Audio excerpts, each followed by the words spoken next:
Source Urban Outreach has reached out to the at-risk and unreached through neighborhood and homeless outreach, through a Fallout Urban Arts Center, community and transitional homes, and a national homeless youth outreach since 1987. The Fallout Urban Arts Center is our hub of outreach. It was established in 2001 in an incredibly diverse neighborhood just outside of downtown Minneapolis, where we have the Minneapolis Community of Art and Design across the street from us with the arts. We have 3-4 shelters within a few blocks, and they say there's over 100 languages spoken with a large international community as well.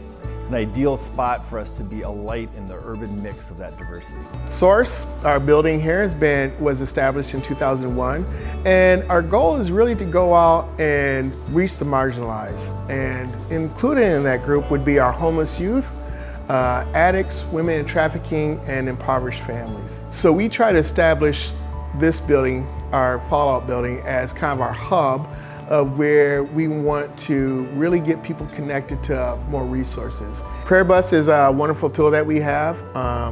It helps us to engage with the community. We go out to the encampments with our Prayer Bus. We talk with a lot of homeless individuals, and there is an openness when we can arrive. We're not just do-gooders, but we are people of faith who can come out with our Prayer Bus and start to help people open up and connect to the God that we serve. Source has been reaching out to the marginalized youth and underground traveling community nationally since the late 1990s. Events like Mardi Gras and counterculture gatherings that take place in national forests attract tens of thousands of individuals. Many suffer from broken homes, addictions, and are disillusioned with life. At these gatherings, we host the Jesus Kitchen. We serve hundreds of meals a day, prayer and worship times, many conversations of spirituality and future hope. Some will warm up to you right away, while others come slower after observing you for several years. Breaking down walls, speaking hope into people's future, and praying with individuals who have never received prayer before is incredibly rewarding. Prayers to begin and renew faith journeys, baptism in the woods, and introducing people to recovery homes have been highlights over the years. Our renovations are allowing us to expand our creative outreach to skeptical and marginalized young adults. Many of these young adults are either artists themselves, or they use arts as a way of creative means to communicate to others around them. And as they come to our art center, as we connect with them, it allows us to get to know them, for there to be trust gained, and then for there to be further dialogue for either faith questions or for us to pray with them and minister to them.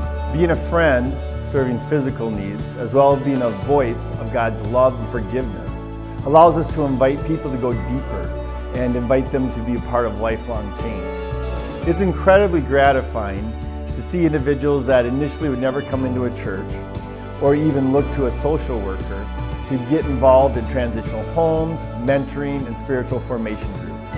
These groups are based on one hope, seeing individuals grow in their faith, and how congregations can be a lifelong community of support and encouragement, as well as secondly, opportunity, nurturing practical needs as they make positive life choices, overcoming addictions, seeking GEDs and education goals, entering job skills, and single parenting.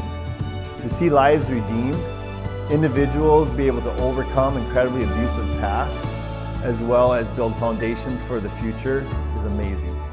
2020 has been an incredibly rough year for everybody. The COVID winter and spring created an unemployment and an urban crisis for impoverished families, increasing the number of homeless.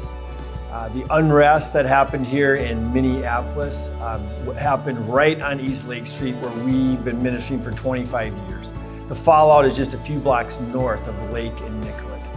The Source response in June was to provide 100 tons of food from the Lake Street Kmart to continue to provide homeless meals. July and August, we continued that response with 50 tons of food for each of those months.